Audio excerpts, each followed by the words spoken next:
Hi, it's David again, and I want to do this video on something that I've observed for many, many years, being a member of the Mormon Church for 50 years, never being excommunicated, never being in a court of discipline, never smoking, never drinking, working in the temple, being in the elders' quorum, stake presidency, elders' quorum presidency, all of the things that Mormons say that I'm here because of. It's just not true. I just read the doctrine and studied it and looked at the behavior of the Mormon Church and goes, hey, I'm out of here. I'm resigned. This doesn't make sense, and it's hurting people, and I don't build Jesus malls. I'm sorry. I don't build Jesus malls that are $5 billion. I've been in the Philippines, and I've seen third world poverty, and I don't find that humorous to build a $5 billion mall for the rich with the people's money. So anyway, one of the things that has always concerned me about the Mormon Church is they have these beautiful chapels everywhere and stake centers everywhere that usually serve 8, 7, 9 chapels in a geographic area. These buildings are modern, certainly air conditioned and heated and meeting all code and parking regulations and traffic conditions, etc. And the basic Mormon churches and stake centers lay vacant most of the time. Now, of course, the Mormons are going to do this and say, he doesn't know what he's talking about. We have meetings. And, yeah, they have meetings. You've got whatever, I don't know, 30,000, 50,000 foot building. And maybe there's 1 or 2 stake president offices or bishop's offices that are used 2 or 3 days a week. And then, of course, the young people will come in for their young women's and young men's program and play basketball or have a lesson sometimes on a Tuesday or a Wednesday night. And of course on Sundays their buildings are used on Sunday. But most of the time their buildings are empty and they're vacant. And of course they're non-profit, so they don't have to pay taxes on them, but they do have to pay utilities and cleaning. Well, they don't pay cleaning anymore. Jesus came to Monson. This is a fabulous revelation, and said, you know what? Those janitors that clean my buildings are way too expensive. Fire their asses and make the people be tested. Let them be janitors. My dentist is a janitor, and some of the other people in my life are now janitors, and they work for the corporation cleaning the restrooms for free. Be that as it may, it's just a sidelight. These buildings are not really generally used by the public at all. The public never uses an LDS chapel or building. Now, when I say never, the Mormons are going to grab the aberration. Maybe somewhere, somehow, sometimes a Mormon chapel was used in a hurricane or a tsunami to allow people to come in and sleep in sleeping bags. Maybe that's happened. Probably that's happened. The real truth is, and now let me try to get it statistically, probably 95 to 97% of all Mormon chapels and all Mormon stake centers have never been used for the general public. Let the Mormons debate it. Come on, I get comments and I don't close my comments. Every time I make a comment back on a Mormon who's written to me and said that I'm an idiot, I'm a fool, and I'm sure it's not an ex-wife, then I, say to them, hey, you're in a cult. I don't erase my comments. And 35% of my demographics are Mormons. They're Mormons that are watching this. They could be excommunicated from the cult, watching me be, quote, anti-Mormon. I'm not anti-Mormon. I'm not against Mormons. Anything that is not produced by the Mormon Church and approved by the Mormon Church is anti-Mormon. Everything. When you hit Google and hit Mormon Church and it comes up with, 9 million hits, the Mormons say, see, those are apostates. There's not even 9 million apostates. That's their website, and they're reporting on us, what, the truth? Yeah, we are reporting the truth. So these chapels and these stake centers are left empty 95% of the time. they don't invite in other organizations, the Girl Scouts or other, senior centers or other kinds of services for the community. The Mormons are a closed community. You talk, you dress, you wear their underwear, you speak their language, you eat their food, you have their year's supply of food for people who went into the food business, and you're making money for them, and it goes on and on. If you've seen any of my videos, you've seen most of this crap.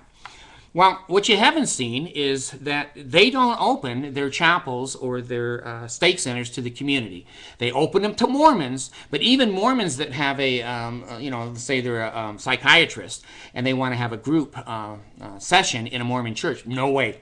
No way. That is for cult training only. Nothing comes in. And they have prayers on their buildings. They're called dedicatory prayers. And somebody in a high official position will stand up and pray over this temple or pray over this stake center, and it'll be used for good things, and it's dedicated to the work of the Lord, but it's not dedicated to helping the community. It's dedicated to indoctrinating more and more Mormons to pay their tithing and build a Jesus mall for the rich.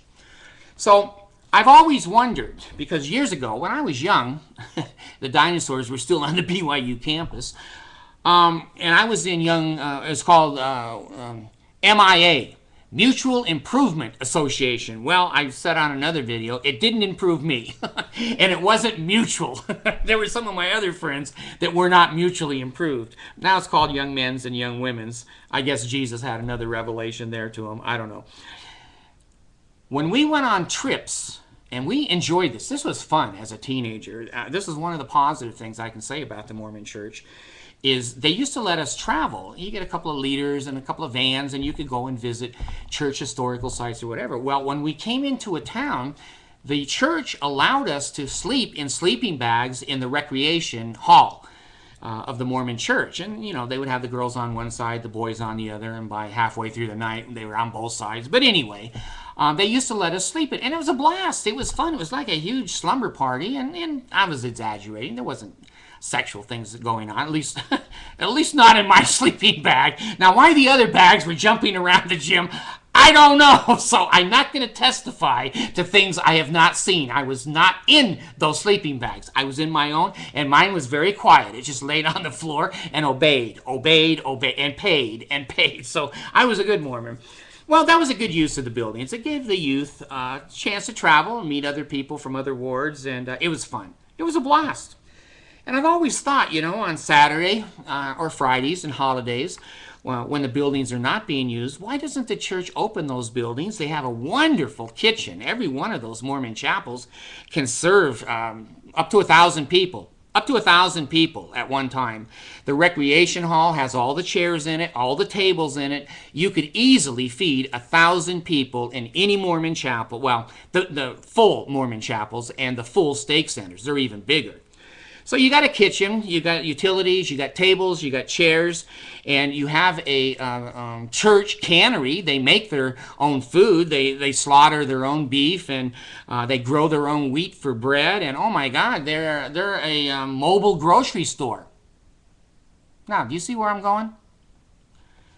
I drive every day in Utah, and I go down an on-ramp at a freeway, and here's a guy, Vietnam War veteran, Iraq veteran, will work for money. He's begging. Oh, the Mormons are going to say, see, he's not a member of the church, and we take care of our own. Bullshit. Dallin Oaks went into the mid part of the United States less than 5 months ago and told the members of the church just doesn't have all the money and the supplies to feed you anymore if you're poor or you're unemployed. If you're white and you pay us a lot of tithing, then maybe we'll still give you help. But if you're an ordinary member, screw you. So Mormons, don't go do one of these on me, okay? You don't take care of your own anymore. And you've never taken care of the community. I always wondered, as a child, this isn't something I read on the internet. God, when I was a child, there was no internet. So I didn't get these ideas from the internet. I got them out of my own head and said, gee, They have a kitchen, they have those chairs and tables, and they have almost free access to trucks, Desert Industries, and food. They produce it themselves, and the Relief Society loves to bake and help, and the young people enjoy service projects and helping in a kitchen and serving meals like that. Why don't they have once a month or a couple times a month the neighbors come in who are poor, who are destitute, who have no jobs, and their children are hungry, and they've lost their houses and their cars, and especially in this economy, you know, my heart really goes out to so many people that have suffered, and the children, and the food stamps have just swollen in every state, including Utah.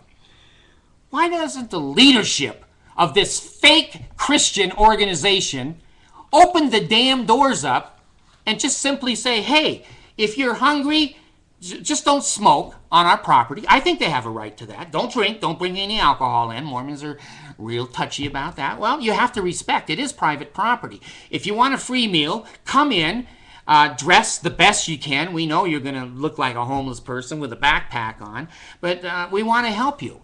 And if you want to just pick a meal up and take it off of our property and then eat it and smoke, hey, that's fine. But this is our private property, and we can believe this is sacred, and we don't want it desecrated.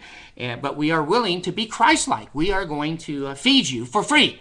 For free. You don't have to pay 10% of your Social Security check or your welfare check to us. You can come in and just get some food for free. And the young people can go over, and the missionaries and the elders can kind of be the guards and make sure people comply. If somebody shows up drunk, just kindly escort them off the property, call the police, whatever you have to do. Why don't they share? Why doesn't the Mormon cult share? They're multi-billionaires. Look at the mall that they're building. You could have fed every Filipino hungry child for 10 years on $5 billion. You could have cleaned up the water in Africa. You could have immunized thousands and thousands of children, but you build a mall. You close your building to the public. And the Mormons will say, oh, well, it's insurance. It's insurance. Let me tell you something about Mormon insurance that people don't know. They don't buy insurance. The Mormon buildings are not insured. They're self-insured. The Mormon church is so rich they will not pay an insurance company in case the building burns down. They have enough money in the bank that they just say, okay, rebuild it. So don't tell me it's an insurance problem inviting the public in. And yet on Sunday, it's not an insurance problem, is it? Because it says right on there, visitors welcome. So the public can come in on Sunday. That's not an insurance issue. I have seen and smelled so much bullshit in this cult, I have to say something. I'm sorry. I have to speak up. Why aren't they opening those buildings in this time of need and any time of need to people who are mentally retarded, who have no legs, who have blown themselves up in the war protecting the United States, and people who have developed mental illness, and people who have no job, and diabetes, and all kinds of infirmities? You know why people don't think the Mormon church is Christian? It's not. Look at even the way Christ spoke in the Bible and in the Book of Mormon. The Book of Mormon says, and there was no poor among them. It was a law of consecration. Everybody was equally treated, fairly treated. Do they do that? No. Do they speak, talk the talk? You bet your ass. Do they walk the walk? You bet your ass they don't walk the walk. Those buildings are empty. They have kitchens. They have food. They have a place to sit. They have a place that is warm. It was 22 degrees outside when I just started this a couple of hours ago, putting my stuff together. 22 degrees. And there's people out there sleeping under the tree and in the open. And that Mormon chapel is heated to 70 degrees. It's empty. It has a bathroom. But these people have to pee under the tree. These people have nothing to eat. Why don't people believe the Mormon church is Christian? They're not. They don't practice the principles of Christ. And they always have an excuse and always have a reason. Now, what I've heard and done here is that I have gotten some good news, and that is the Mormon church has agreed now to feed in their chapels and in their stake centers as many people as want to show up. And there's a list here of all the addresses that if you're poor and on Thanksgiving you want a free meal from the Mormon Church, please go to one of these areas here and they're going to prove that they're a Christian church. Here's the addresses and phone numbers that the Mormon Church put out.